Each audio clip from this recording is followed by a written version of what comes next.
Hi అండి. నేను మెంతికూర పకోడీ చేయబోతున్నానండి. గుజరాత్లో అయితే మెతి గోటా అంటారండి. మెతి గోటా చేయబోతున్నాను. ఇప్పుడు 4 మిరపకాయలు తీసుకున్నానండి. పచ్చిమిర్చి 4 పచ్చిమిర్చి, ఒక ఎల్లుల్లిపాయ ఒలుచుకోవాలండి. తొక్కలు ఒలుచుకొని పెట్టుకున్నాను.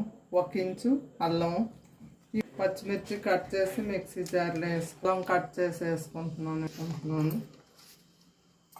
స్పూన్లు పంచదార వేసుకుంటున్నానండి. మిక్సీ చేసుకోవాలండి. ఉల్లి, పంచదార అన్నీ పేస్ట్ అయిపోయాయండి. ఇప్పుడు 1 కప్పు అండి 250 గ్రామ్ పిండి తీసుకున్నాను. 250 గ్రాములు. ఇది 100 గ్రాములు అండి.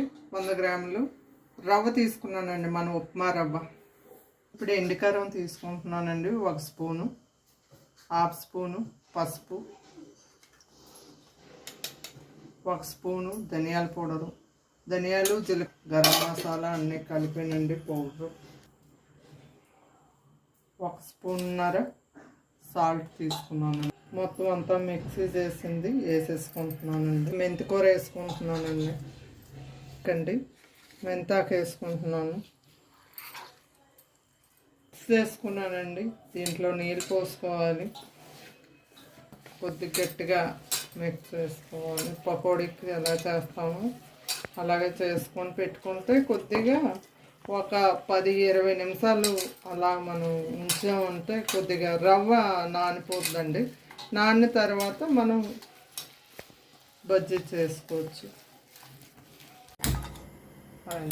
స్టవ్ వెలిగిస్తున్నానండి. ఇప్పుడు ఇందులో చిటికెడు వేస్తున్నానండి. సోడా ఉప్పు వేస్తున్నాను. ఇందులో కొద్దిగా ఉప్పు వేసి కొద్దిగా నీళ్ళు పోస్తున్నాను. ఇది కలుపుకోవాలి కదండి. ఇందాక మనం రవ్వది వేసాం కాబట్టి కొద్దిగా గట్టిగానే ఉంటుంది, అందువల్ల కలుపుతున్నానండి. ఇదేండి వేస్తున్నాను. ఆయిల్ వేడెక్కింది, వేస్తున్నాను.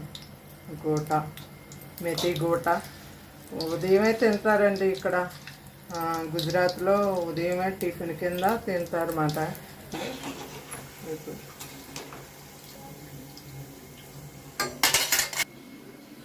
ఇదిగోండి మెతి గోటా తయారైపోయాయండి. టమాటా సాస్తో తినొచ్చు, లేకపోతే శనగపిండి చట్నీ చేసుకుంటారండి దీంతో. గుజరాత్లో అయితే శనగపిండి చట్నీ చేసుకొని తింటారండి. మేమైతే ఇలా తింటామండి. చూడండి, సబ్స్క్రైబ్ చేయండి.